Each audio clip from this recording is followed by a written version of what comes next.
Hi friends, welcome to our channel. గుండె నిండా గుడి గంటలు సీరియల్ నెక్స్ట్ ఎపిసోడ్ లో ఏం జరగబోతోందో ఈ వీడియోలో చూసి తెలుసుకుందాం.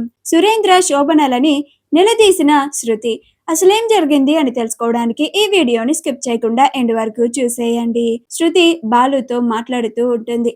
అలా బాలు, చూడు శృతి, నేను చేసిన తప్పుకి నువ్వు రవికి శిక్ష వేయడం కరెక్ట్ కాదు. మనకి జీవితంలో ఎప్పుడైనా కానీ మనతో ఎప్పుడు తోడు ఉండేది మన కన్నవాళ్ళో మన ఫ్రెండ్సో కాదు, మన జీవిత భాగస్వామి మాత్రమే.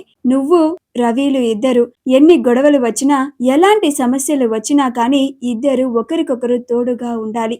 ఆ గొడవలు లేకుండా చేయాలి కానీ మనిషిని మాత్రం దూరం పెట్టకూడదు అని అంటాడు.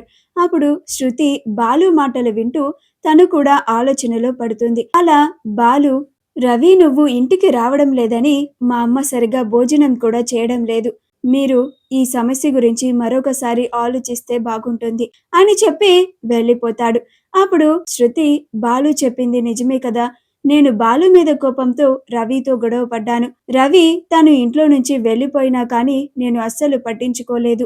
రవితో సరిగా మాట్లాడడం కూడా లేదు. వీటన్నిటికీ రవికి శిక్ష వేయడం కరెక్ట్ కాదు. నేను వెంటనే రవితో మాట్లాడాలి అని రెస్టారెంట్ కి వెళ్తుంది. అక్కడ రవి, చెప్పు శృతి అని అంటాడు.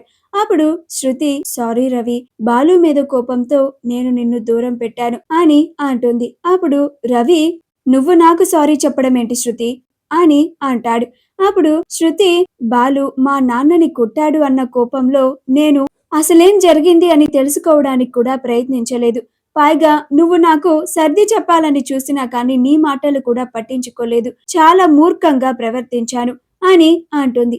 శోభన పెట్టుకున్న లాంటి తినాలివా traditional ethnic pearl gold plated big oxidise jhumka set మీకు కూడా కావాలా?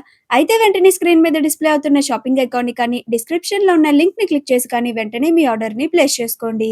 అప్పుడు రవి, నువ్వు ఇప్పటికైనా అసలేం జరిగిందో తెలుసుకున్నావు కదా, ఇప్పుడైనా మనమిద్దరం మన ఇంటికి వెళ్దామా అని అంటాడు.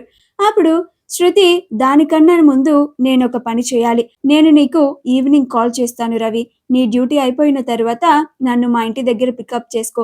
అప్పుడు మన ఇద్దరం కలిసి మన ఇంటికి వెళ్ళిపోద్దాం అని అంటుంది. అప్పుడు రవి, అలాగే శృతి, నువ్వు ఇలాగా మా ఇంటికి వచ్చేస్తాను అన్నందుకు నాకు చాలా హ్యాపీగా ఉంది అని అంటాడు.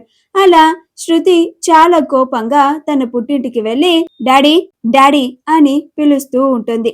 అప్పుడు సురేంద్ర వచ్చి, ఏంటి శృతి, ఏమైంది అని అంటాడు. అప్పుడు శృతి, స్టూడియోలో నా వర్క్ అయిపోయిన తర్వాత వస్తూ ఉంటే ఎవరో ఒకళ్ళు వాళ్ళ పర్స్ మిస్ చేసుకున్నారు అని ఆ పర్స్ ని నేను దొంగతనం చేశాను అని నన్ను దొంగ అని అన్నారు. నా మీద దౌర్జన్యం చేశారు డాడీ అని అంటుంది.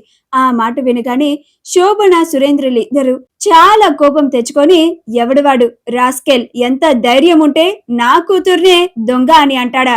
ఎవడువాడు, ముందు అర్జెంటుగా వాడెవడో చెప్పు బేబీ, లేకపోతే అస్సలు ఊరుకోను, వెంటనే వాడు అంతు తేలుస్తాను అని అంటాడు. అప్పుడు శోభన, అవును శృతి, ఎవరసలు వాడు, వాడి సంగతి తేల్చాల్సిందే అని అంటుంది. అప్పుడు శృతి, నన్ను వేరొకళ్ళు దొంగ అని అన్నందుకు మీకు ఇంత కోపం వస్తూ ఉందే, కానీ ఆనాడు మీనాని మీరు అంత మందిలో దొంగ అన్నప్పుడు బాలుకి కోపం రావడంలో తప్పేముంది డాడీ అని అంటుంది. అప్పుడు సురేంద్ర, అంటే ఏం మాట్లాడుతున్నావు శృతి, ఆ బాలు అంత మందిలో నన్ను కొట్టడం కరెక్ట్ అంటున్నావా అని అంటాడు. అప్పుడు శోభన, శృతి, ఆ బాలు చేసిన దాన్ని నువ్వు సమర్థిస్తున్నావా అని అంటుంది.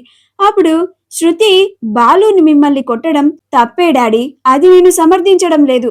కానీ అంతమందిలో మీనా నిజంగానే దొంగతనం చేసిందో లేదో తెలుసుకోకుండా మీనాని దొంగ అని అనడం మాత్రం తప్పు అని అంటుంది. మా వీడియో కనుక మీకు నచ్చినట్లయితే లైక్ చేయండి, షేర్ చేయండి, మా ఛానల్ ని సబ్స్క్రైబ్ చేసుకోండి, పక్కనే ఉన్న బెల్ ఐకాన్ ని క్లిక్ చేయడం మాత్రం మర్చిపోకండి.